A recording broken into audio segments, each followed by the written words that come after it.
Mari kita memulai kegiatan peer teaching ini. Semoga diberikan kelancaran dan hasil yang sangat baik. Mari bersama-sama kita mengucapkan Bismillahirrahmanirrahim. Bismillahirrahmanirrahim. Allah la haula wala quwata illa billahil aliyil azim.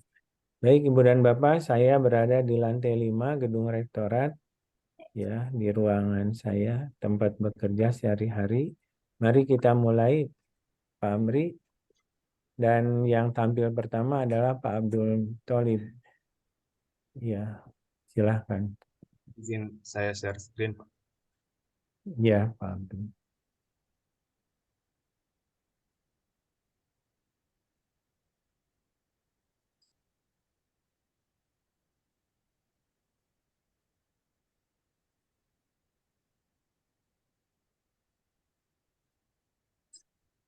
Ya, Assalamualaikum warahmatullahi wabarakatuh.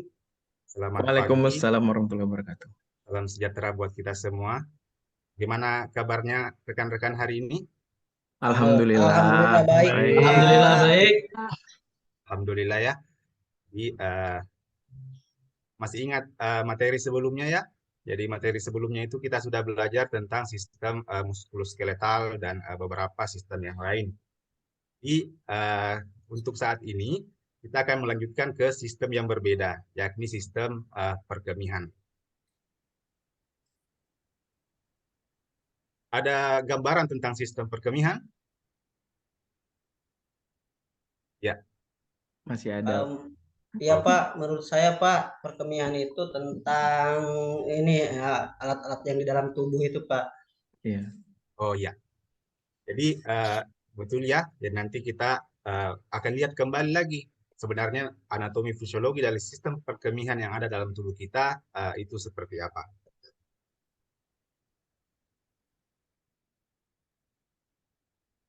Jadi sistem perkemihan merupakan suatu sistem di mana terjadinya proses penyaringan darah bebas dari zat-zat yang tidak dipergunakan oleh tubuh, menyerap zat-zat yang masih digunakan oleh tubuh, sementara zat-zat yang sudah tidak digunakan oleh tubuh lagi dikeluarkan dalam bentuk larutan urin. Jadi itulah yang kita maksud dengan perkemihan, yang biasa kita dengar dengan istilah berkemih, buang air kecil. Jadi melalui proses inilah kita bisa berkemih. Oke. Jadi bagaimana susunan sistem perkemihan? Jadi susunannya dimulai dari ini ya, kita lihat yang ini. Jadi kita punya yang seperti kacang ini seperti kacang apa namanya? Ginjal, Pak. Betul Nah, sekali. Jadi kita memiliki 2 ginjal. Jadi kalau dalam posisi anatominya, ginjal kanan lebih rendah dibandingkan ginjal kiri. Kenapa? Karena di atas ginjal kanan masih ada lobus dextra hepar. Jadi dari ginjal ini nanti dialirkan ke bawah melalui kayak selang ini yang kita sebut dengan ureter. Kemudian nanti dia masuk ke yang kayak bola ini, kayak balon, penampung urin, ya, dan terakhir dikeluarkan dalam bentuk dikeluarkan ke luar ya. Oke, kita lanjutkan. Kita lihat bagaimana fungsi dan ininya ya. Jadi ginjal ini merupakan organ vital dari yang dalam tubuh yang berfungsi untuk menyaring ya, menyaring darah. Jadi di mana di dalam ada yang kita sebut dengan nefron dan yang terdiri dari glomerulus. Ini lebih dalam lagi, tapi kita tidak akan bahas sampai ke dalam karena kita hanya ini ya merefleksi.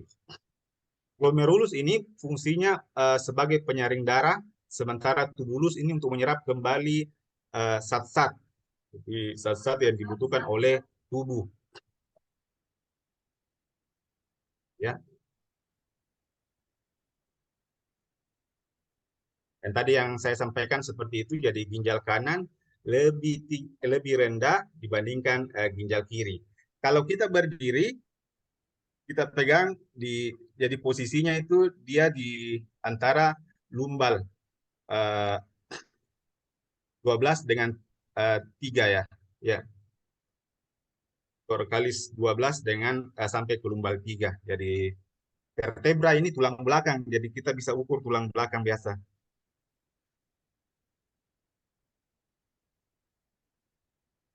Kemudian ini fungsi-fungsi yang lebih rinci. Yang pertama memegang peranan mengeluarkan zat-zat toksik. Jadi racun-racun bisa dikeluarkan juga lewat ginjal. Makanya banyak kasus orang-orang yang konsumsi misalkan minuman-minuman yang bersoda atau minuman-minuman berpengawet yang banyak beredar di pasaran, biasanya mereka akan mengalami gangguan fungsi ginjal. Jadi ginjalnya mengalami kerusakan karena terlalu banyak toksik yang disaring.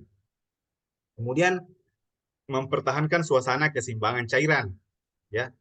Dia juga bisa mempertahankan keseimbangan kadar asam dan basa dari cairan tubuh. Yang terakhir, mengeluarkan sisa-sisa metabolisme dari protein, ureum, kreatinin, dan amoniak. Jadi inilah yang keluar dalam bentuk urin dan urinnya berbau amoniak. Biasa kalau kita ke toilet itu ada bau, itu adalah bau ciri khas amoniak. Ya.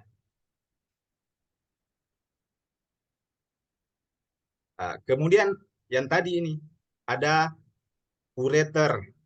Ini panjangnya kurang lebih 25 sampai 30 cm.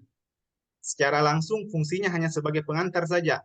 Bagaimana cairan yang sudah tidak bermanfaat lagi oleh tubuh bisa dialirkan ke bawah ke penampungan ini. Jadi dia tidak ada fungsi khusus.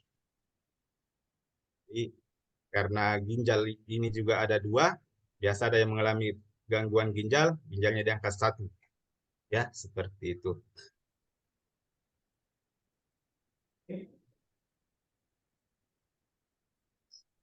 Nah, ini yang penampungan tadi.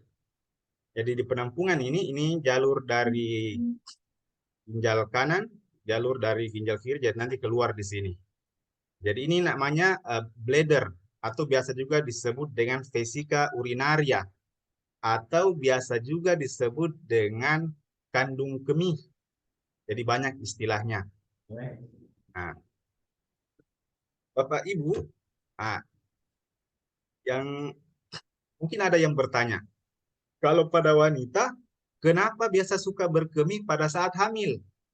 Nah, nanti biasa kalau kita praktek di rumah sakit, ibu-ibu hamil bertanya, kenapa kalau saya sudah hamilnya sudah mulai besar, sedikit-sedikit kencing, sedikit-sedikit kencing. Nah, ini posisinya. Jadi ini uterus. Jadi ini rahimnya ya, semakin membesar, maka dia semakin menekan bladder atau kandung kemih. Jadi posisi penuhnya kandung kemih hanya sedikit isinya, jadi isinya hanya sedikit, langsung terasa kayak penuh. Makanya dia sering buang air kecil, ya.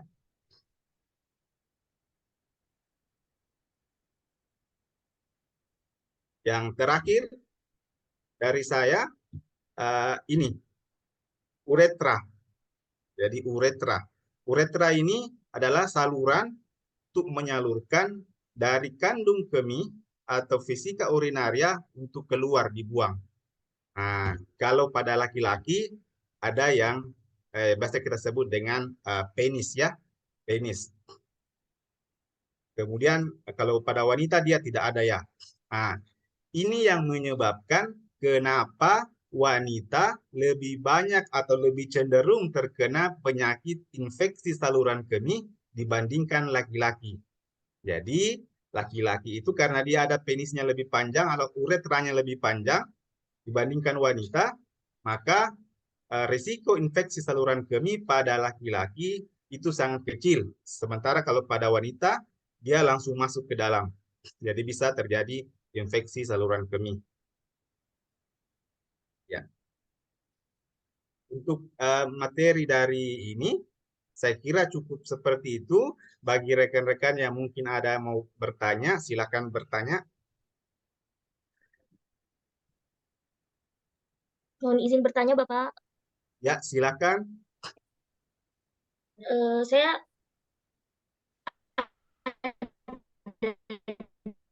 Suaranya putus-putus. Suaranya putus-putus, Mbak.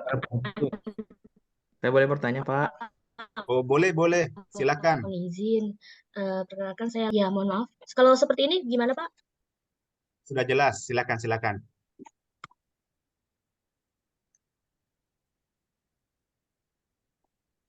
Halo Pak, apakah sudah jelas Pak? Sudah jelas. Silakan. Ya, mohon maaf Pak. Pertanyaan pertama, Putus lagi. Putus lagi ya.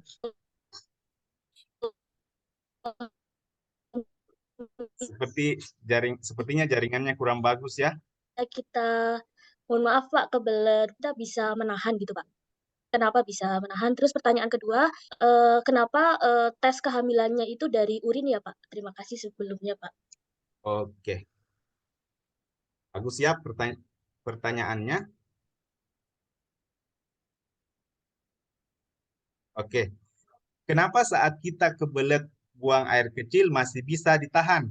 Jadi kenapa bisa ditahan? Karena di bawah dari bladder ini ada yang kita sebut dengan sphincter. Jadi dia penjepit.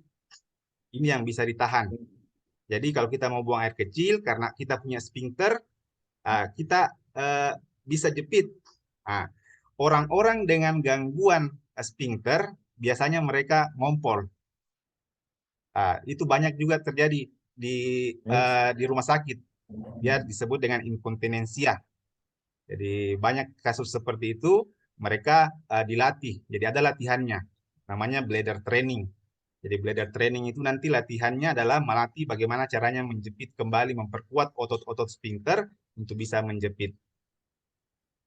Kemudian yang tadi, kenapa kalau ibu hamil, pemeriksaan pertamanya lewat urin. Jadi untuk awal-awal kehamilan, hormon yang dikeluarkan oleh tubuh itu dikeluarkan ke urin. Jadi dikeluarkan melalui urin. Ada hormon yang meningkat dan dikeluarkan melalui urin. Ini yang ditangkap oleh test pack, ya. Jadi seperti itu. Bagus sekali pertanyaannya. Bagaimana rekan-rekan yang lain? Siapa tahu masih Baik ada Pak, tanggapan. terima kasih banyak Pak. Terima kasih banyak pertanyaannya. Saya mau bertanya nanti Pak. Ya, silakan. Mau siapa? Putus. Putus-putus ya. Mute Bapak. Oh iya. Ya, saya dulu ya Pak. Silakan Pak. Ya, terima kasih Pak atas waktu yang waktu untuk bertanya saya. Nah, tadi Bapak menerangkan mengenai ya fungsi ginjal ya Pak ya. Nah, yang saya tahu itu kan kalau misalkan ada beberapa tetangga atau lihat ya gitu, ketika misalkan ginjalnya rusak gitu kan, mereka itu cuci darah gitu ya Pak ya. Nah, itu atau mungkin ada yang misalkan karena disebabkan oleh banyak minuman keras atau karena apa Pak selain misalkan banyak minuman keras itu sehingga ginjalnya itu tidak berfungsi sehingga yang berefeknya nanti cuci darah begitu Pak. Nah, terima kasih Pak. Baik Pak.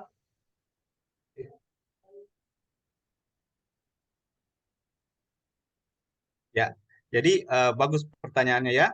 Jadi pertanyaannya kenapa banyak yang mengalami gangguan fungsi ginjal dan harus cuci darah. Jadi untuk masalah seperti ini tidak terjadi dengan waktu yang cepat. Jadi karena dia memberikan beban kerja ke ginjal untuk memfilter racun-racun terlalu banyak. Jadi bukan hanya minuman keras, minuman-minuman berpengawet.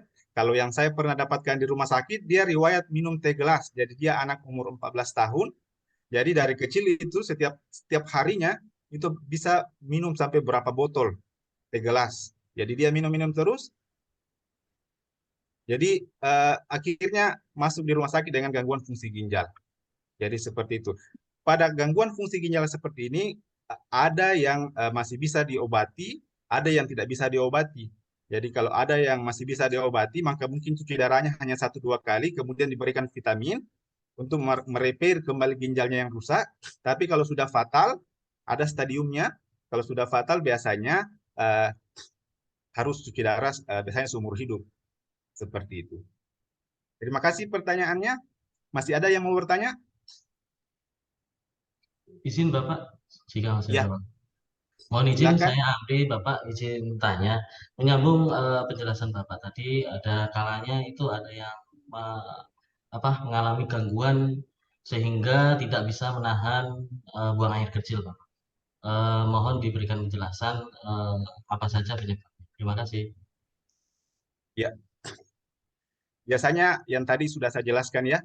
Jadi kalau kita tidak bisa menahan itu, biasanya kita mengalami gangguan di sphincternya. Ini kita perlu pemeriksaan untuk mengikuti terapi latihan bladder training di rumah sakit. Seperti itu. Baik, terima kasih. Ya, terima kasih. Masih ada yang mau bertanya? Izin Bapak mau bertanya.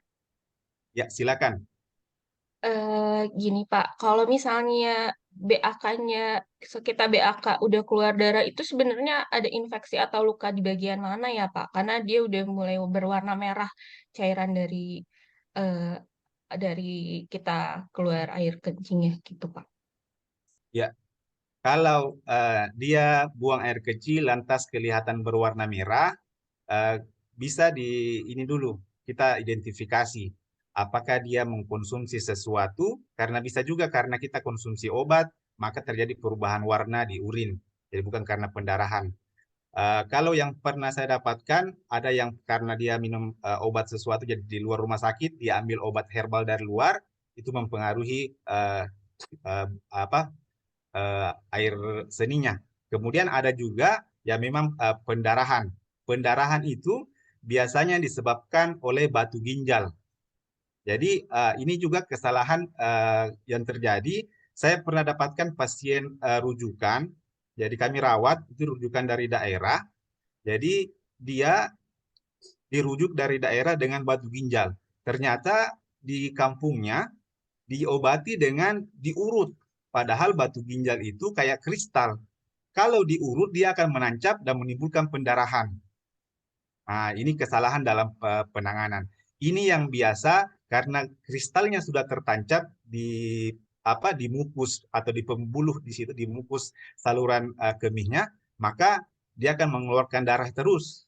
Jadi intinya seperti itu. Pendarahan pada saluran kemih biasanya disebabkan karena yang paling sering adalah batu ginjal. Terima kasih. Masih ada yang mau bertanya? Baik, terima kasih Pak. Ya, saya izin bertanya Pak. Ya, berkaitan dengan kesehatan ginjal ya. Rekomendasi atau saran apa yang kita sebagai manusia ya untuk dapat bisa menjaga kesehatan ginjal? Itu saja Pak. Untuk menjaga kesehatan ginjal sebenarnya Allah Subhanahu wa taala sudah memberikan kita yang paling sehat.